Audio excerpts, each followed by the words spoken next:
कुंभराशी कुंभराशींच्या नशिबात मोठी उलथापालथ, पायाखालची जमीन सरकणार. नशिबात मोठी उलथापालथ, पायाखालची जमीन सरकणार, अंत आणि प्रारंभ होणार. मित्रांनो, श्री स्वामी समर्थ. जय जय स्वामी समर्थ. कुंभराशी या राशीचा प्रवास कधीच सरळसोट नसतो. ही राशी म्हणजे परिवर्तनाची प्रतीक, मानवी प्रगतीचं दूत आणि अनेक वेळा एकटंच आणणारा पण संपूर्ण विश्वासाठी विचार करणारा युद्ध. कुंभराशींच्या जातकांना नेहमी समाजापुढे चालायचं असतं, पण त्यावेळी त्यांना समजणे कधीच पूर्णपणे समजून घेतलेलंही नसतं. म्हणूनच त्यांचे जीवन हे एक अज्ञात लढाईसारखं असतं, जिथे प्रत्येक वळणावर काहीतरी नवं उलगडतं. 2025च्या उत्तरार्धात कुंभराशींच्या नशिबात एक मोठी उलथापालथ लिहिली गेली आहे. ही केवळ घटना नसून दैवी नियतीने आखलेली पुनर्रचना आहे. हे वर्ष म्हणजे अंत आणि प्रारंभाचा संगम आहे. जुन्या गोष्टी, जुने नातेसंबंध, जुनी व्यवस्था हे सर्व एकामागून एक कोसळणार आहे. त्यांच्या ढिगाऱ्याखाली एक नवं कुंभ उगम पावणार आहे. तुम्ही जिथे तुटता तिथूनच ब्रह्मांड तुमच्या नव्याने निर्माण करतं. ही वेळ आहे जिथे पायाखालची जमीन खचणार आहे, पण त्याच वेळी तुमच्या अंतरात्म्यातून एक नवा आत्मप्रकाश उगम पावणार आहे. ही उलथापालथ भीतीदायक असेल, कारण ती नेहमीसारखी साधी परीक्षा नाही. ते तुमच्या अंतःकरणातील सर्व नकळत चाललेल्या नात्यांचा एकाच वेळी उलगडा करणार आहे. पण लक्षात ठेवा, या उलथापालथीचा प्रत्येक अंश, प्रत्येक वेदना, प्रत्येक तोडलेली गोष्ट ही एक ब्रह्मशक्तीची योजना आहे, जी तुम्हाला तुमच्या आत्मस्वरूपाशी एक करायला आलेली आहे. तुम्ही तयार आहात का या अंताच्या आणि नव्या प्रारंभाच्या संग्रामासाठी? एक नातेसंबंधातून तुटफूट आणि पुनर्जन्म. कुंभराशींचे आयुष्य काही नाते अत्यंत खोलवर रुजलेली असतात, जणू आत्म्याचे ऋणानुबंध. पण 2025मध्ये अशा काही नात्यांचा शेवट होणार आहे, जे कधीच वर्षापासून तुमचं मन खेचत होते. ही तुटफूट अचानक घडू शकते, फोन बंद होणं, संवाद तुटणं किंवा कोणीतरी कायमचे निघून जाणं. पण त्याच वेळी ब्रह्मशक्ती तुमच्यासाठी नवे आत्मीयता तयार करत आहे, जे आध्यात्मिक आणि नियतीने बांधलेलं असेल. जुन्या नात्यांमधून मुक्ती मिळेलच, तुमच्या आत्म्याला एक नवीन शांती आणि प्रकाश मिळणार आहे. 2. घराच्या पायाखालची जमीन हलणार, घरगुती उलथापालथ होणार. कुंभराशींच्या जातकांसाठी घर ही केवळ वास्तू नसते, ती एक भावनिक जागा असते. पण आता ही जागा अस्थिर होणार आहे. घरातील व्यक्तींशी वाद, गैरसमज आणि भावनिक अंतर निर्माण होईल. काही जणांना घर विकावं लागेल, भाड्याचे ठिकाण बदलावं लागेल किंवा हक्काचं वाटतं असं घर सोडावं लागेल. पण ही हालचाल तुम्हाला एका नव्या स्थैर्याच्या दिशेने घेऊन जाणार आहे, जिथे स्वतःचं आयुष्य उभं करायचं स्वप्न तुम्ही प्रत्यक्षात आणाल. तीच करिअरमधील अंतर, पण त्यातून नवीन दिशा. तुमचं करिअर जिथे स्थिर वाटतंय तिथेच एक मोठा धक्का बसण्याची शक्यता आहे. नोकरीत अचानक संपन्न, प्रोजेक्ट फेल होणं, वरिष्ठांशी संघर्षही घडू शकतो. पण या ढासळलेल्या इमारतीतून एक नवा स्वतंत्र व्यवसाय, नवीन स्किल किंवा आध्यात्मिक मार्गावर आधारित काम सुरू होईल. ही वेळ आहे तुमच्या खऱ्या कॉलिंगला स्वीकारण्याची. ब्रह्मांड तुमचं जुनं काम तोडून टाकतंय, कारण त्याला माहिती आहे की तुमचं खरंच धरणं अजून उलगडलेलं गेलं नाही. मृत्यू समान एक अनुभव, पण आत्मजागृतीचा प्रारंभ. एक क्षण असा येईल जिथे तुम्हाला वाटेल सगळं संपलं, पण पूर्णपणे कोसळलेलं शरीर थकून जाईल आणि आत्मा गोंधळून जाईल. पण याच काळोखातून एक आत्मजागृतीचा दिवा उगम पावेल. तुम्ही ध्यानाकडे वळाल, एकांतात स्वतःशी संवाद साधाल आणि तिथेच तुमचा नवा जन्म होईल. हीच ब्रह्मज्योतीची सुरुवात असेल.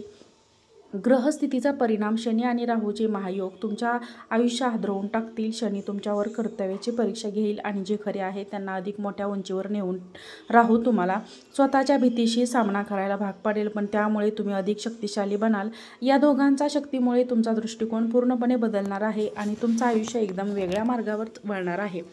मनातील भावनिक उलथापालथ. कुंभराशींच्या लोकांचे मन नेहमी खोल, समजूतदार आणि विचारशील असतं, पण आता हे मनच अराजकतेच्या हड्ड्यात जाईल. अतृप्त भावना, जुने आघात, अपराध, गंड आणि एकटेपणा हे सर्व उफाळून येईल. पण याच भावनिक गोंधळात स्वतःच्या सत्याला समजून घेण्याची यात्रा सुरू होईल. या यात्रेमुळे तुम्हाला भावनिक शुद्धता मिळेल आणि तुमचं मन शांततेच्या आणि उच्च शिखरावर पोहोचेल. गुप्त शत्रूंचा नाश, पण आत्मशुद्धीची परीक्षा. कुंभराशींचे लोक अनेक वेळा विश्वास ठेवतात आणि हेच त्यांच्या पाठीमागे वार करतात. 2025मध्ये गुप्त शत्रू समोर येणार आहेत. त्यांच्या चेहऱ्यावरील मुखवटे गळून पडणार आहेत. पण हीच सच्चाई पाहताना तुम्हाला नैतिक बळ, संयम आणि आत्मिक शुद्धता दाखवावी लागेल. यामुळे तुम्ही केवळ वाचणार नाही, तर अधिक परिपक्व, निर्दयी, सत्यप्रिय आणि स्पष्ट वक्ते बनाल. नवीन सुरुवात, नव्या आयुष्याचा पहिला किरण. सगळं झाल्यानंतर जसे एखादं वादळ जातं तसंच आकाश एकदम शांत होईल. त्या शांततेतून एक नवीन विचार, नवं आयुष्य किंवा नवा मार्ग समोर येईल. काहींना विदेशात जाण्याची संधी मिळेल, काहींना आध्यात्मिक गुरु भेटतील, काहींना आत्मसाक्षात्कार होईल. ही अशी एक सुरुवात असेल जिथे तुम्ही जुने राहणार नाही आणि हे नवे तुम्हीच तुमचं खरं स्वरूप असणार आहे. खास मार्गदर्शन आणि उपाय 2025 मधील ही उलथापालथ केवळ बाह्य घडामोडींवर आधारित नाही, तर ती तुमच्या आत्म्याच्या अंतरंगात घडणारी पुनर्रचना आहे. त्यामुळे फक्त उपाय करून सुटका मिळणार नाही, तर मन, आत्मा आणि कर्म या तिन्हींचं शुद्धीकरण आवश्यक आहे. हे उपाय तुमच्या संरक्षण करतील, तुमच्या आत्मिक शक्तीला जागृत करतील आणि ब्रह्मदेवाच्या योजनेत सामील होण्यासाठी तुम्हाला योग्य बनवतील.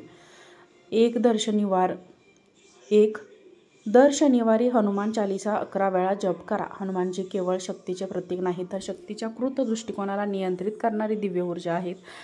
शनीच्या 7.5चा शेवटचा टप्पा हनुमानजींचा आशीर्वाद तुम्हाला संरक्षण देऊ शकतो. प्रत्येक शनिवारी सकाळी 11 वेळा हनुमान चालीसा म्हणणं, रात्री 1 लिंबू हनुमान मंदिरात अर्पण करणं हे नकारात्मक ऊर्जेपासून संरक्षण करेल. काळे तीळ, लोखंड आणि तेल या उपाय शनिवारी करा. काळे तीळ म्हणजे मनाचं शुद्धीकरण, लोखंड म्हणजे शनीचं प्रतीक. शनिवारच्या दिवशी लोखंडी भांड्यात काळे तीळ, थोडंसं तेल आणि काही नाणे घालून ते एखाद्या गरजू व्यक्तीस दान करा.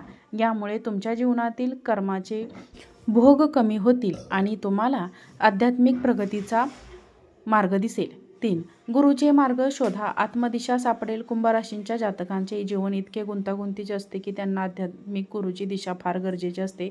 त्यांच्या आयुष्यात कोणी गुरु व्यक्ती, ज्येष्ठ आध्यात्मिक किंवा शास्त्रीय मार्गदर्शन असेल तर त्यांना भेटा, सल्ला घ्या. ज्येष्ठ गुरूंना पाय धरून आशीर्वाद घ्या. हे तुम्हाला भविष्याच्या अनिश्चिततेचे मार्ग दाखवतील.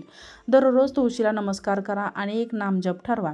तुळशीच्या घरातील नकारात्मकतेचे शुद्धीकरण करणारी दिव्य वनस्पती आहे. रोज सकाळी तुळशीला पाणी घालून तिच्यासमोर बसून एखादा मंत्र किंवा जप ठरवा.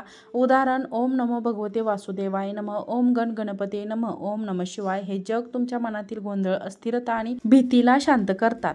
स्वप्न लिहा, आत्मशोधासाठी डायरी ठेवा. ब्रह्मदेव या काळात स्वप्नांमधून संकेत देतो.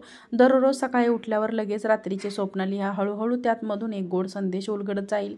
यामुळे तुम्हाला समजेल की या उलथापालथीचा उद्देश फक्त शिक्षण आहे, तो आत्मबोध आहे. एखाद्या शिवमंत्र पवित्र मंत्र म्हणून अंगीकारा. शिव म्हणजे अंत आणि प्रारंभाचे दैवत. कुंभ राशींच्या या काळासाठी सर्वात योग्य दररोज संध्याकाळी 108 वेळा ओम नमः शिवाय या मंत्राचा जप करा. यामुळे भीती, असुरक्षितता आणि भूतकाळाचे ओझे कमी होईल. शिव म्हणजे शून्यता आणि शांती. काळ्या रंगाच्या गोष्टी वापरायला थोडा ब्रेक द्या. शक्य असेल तेव्हा काळ्या रंगाचे कपडे, बूट, बॅग इत्यादी टाळा, कारण हे शनीचा भार अधिक वाढवू शकता. याऐवजी निळा, पांढरा किंवा केसरी रंग वापरणे अधिक पॉझिटिव्ह ऊर्जेसाठी उपयुक्त आहे. ब्रह्ममुहूर्त जागवण्याचा संकल्प करा. दररोज पहाटे 4 ते 6 वाजेच्या दरम्यान एक शांत वेळेस स्वतःसाठी राखून ठेवा. याच वेळी देवाने ब्रह्मशक्तीचे संकेत अधिक स्पष्ट मिळतात.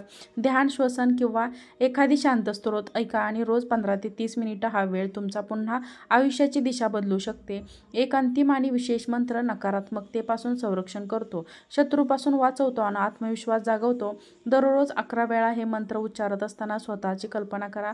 प्रकाशात झाकलेला एक बलवान आत्मस्वरूप. कुंभ राशींसाठी 2025 हे वर्ष म्हणजे देवी पुनर्रचना काळ आहे. जीवनाच्या अनेक पातळ्यांवर एकाच वेळी खास कोसळण, वेदना आणि गूढ घडामोडी घडतात. नातेसंबंध, संपत्तीवर, घरातील स्थितीत आर्थिक स्थिरता भेडसावेल आणि मन स्वतःला हादरवून बसेल. पण हे सर्व काही तुमचे अंत नव्हे, आत्मप्रकाशाचे प्रारंभ आहे, हे विसरू नका. जेव्हा जीवन सगळं तोडून टाकते तेव्हा ब्रह्मांड तुमच्यातील खरं मी शोधते. तर ते परिपक्वती, तेजस्वी आणि आत्मसाक्षात कधी करण्यासाठी आहे. तुमच्यावर एक गोड योजना कार्यरत आहे, जिथे आरंभ तुमच्या वेदनेत आणि निष्पत्ती तुमच्या विजयात आहे. या काळात शत्रूचे खरे रूप समोर येईल, त्याचबरोबर गुरूंचा हात तुमच्या पाठीशी येईल. नाते तुटेल पण आत्म्याशी नवे नाते जोडले. जुने घर सुटेल पण स्वतःचा आत्मिक निवास उभा राहील. त्यामुळे जे जावे लागते त्याला प्रेमाने मुक्त करायचे कोसळत आहे, त्याला विरोध न करता त्यातून शिका आणि ते उगम पावते त्याला पूर्ण विश्वासाने स्वीकारा. कारण ही केवळ उलथापालथ नाही, ही तुमच्या आत्म्याची पुनर्जन्म यात्रा आहे. शेवटी एकच गोष्ट लक्षात ठेवा, तुम्ही ज्या अंधारातून चालत आहात त्या अंधाराचे कारण म्हणजे ब्रह्मदेवाने खास तुमच्यासाठी एका तेजस्वी प्रकाशाचा आरंभ ठेवलेला आहे. त्यासाठीच हे सगळं घडतंय. तुमचं आयुष्य आता केव्हा तुमचं राहिलेलं नाही, ते एका मोठ्या ब्रह्मयोजनेचा भाग बनलेला आहे. तुम्ही त्या परिवर्तनाचे केंद्रबिंदू आहात आणि तुमच्या आयुष्यात कुंभ राशींच्या नशिबात एक मोठी उलथापालथ, पायाखालची जमीन सरकणार, अंत आणि प्रारंभ होणार. व्हिडिओतील माहिती तुम्हाला आवडली असेल तर व्हिडिओला लाईक करा, चॅनलला सबस्क्राईब करा आणि हा व्हिडिओ शेअर करा. आजचा व्हिडिओ पाहिल्याबद्दल धन्यवाद. श्री स्वामी समर्थ.